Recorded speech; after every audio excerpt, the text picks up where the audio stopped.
Today here on Blue Shift Ministries, we're going to talk about the second commandment. And it's pretty much a little bit similar to the first. Thou shalt not have any graven images before me. Again, we are in Father's image. The reason why Father's very strict on this is because Father knows that once you start to take on another image, you will start to worship that image. Once you take on another image, you will start to become that image. Once you start to worship another image, you will start to look like that image. This goes a little bit into the lines of, you will notice there are some people that have a significant amount of either tattoos, augmentations, and they no longer look like themselves. They no longer look human. They no longer look like Father. That is a graven image. You cannot distort or compromise your image in any way, because that is what's going to happen. That's why Father says, thou shalt not have any graven images before me. When someone starts to worship another image, they're compromising their own image. And Father frowns on this, because how is Father going to communicate with you? Father cannot communicate himself with you if you compromise his image, because it's almost like a stranger. You will not be able to communicate with a stranger. You will not be able to communicate. It's like even, this is a terrible analogy I'm going to use. It's like almost like a broken down radio. How can you turn on the broken down radio when it's broken? There's no transmission. It's like the communication gets lost. Father uses that image to communicate with you and with us. And when you start taking on another image, when you start compromising the image, when you start worshiping another image, Father cannot communicate himself with you. Image is extremely important, and this is not to be materialistic, no. Is that we have to be and look human. We have to be and look like what Father intended us to be.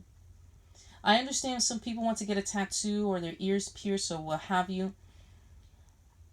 You really have to think twice before you do these things, because once you start getting tattoos and piercings, what you're doing, you're compromising Father's image. And then you will notice people who do get tattoos and earrings and piercings, it grows. It doesn't just stay there. Someone gets their ear pierced, they get their nose pierced. Someone gets their nose pierced, they get their lip pierced. Someone who gets their lip pierced, they get their eyebrow pierced. Someone gets their eyebrow pierced, and it goes on and on. You're compromising Father's image. Father does not have piercings. You notice when someone gets a tattoo, they get a sleeve of tattoos. Someone gets a sleeve of tattoos, they get a pants of tattoos.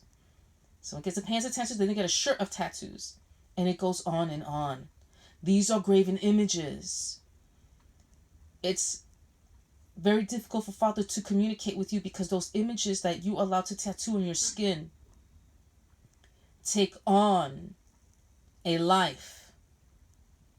There are so many principalities and demons attached to tattoos. There's so many principalities and demons attached to piercings. That's why Father does not want you to take on a graven image, because he knows once you take on that graven image, you're going to have to worship it. You can't have it both ways. It's either Father or the enemy. It's either Father or the devil. It's either Father or Lucifer. And Lucifer loves to compromise Father's image because he hates it. He has an obsession for Father's image because he knows he can never emulate it or create it. That's why he wants to corrupt it and put so much deception and evil things inside people's minds. Hey, get this tattoo, it looks cool. Hey, get this piercing, it looks cool. It doesn't look cool. That's not art. That's destruction. Never compromise Father's word. Never compromise Father's image. Never compromise, period. Believe in Jesus always. Amen.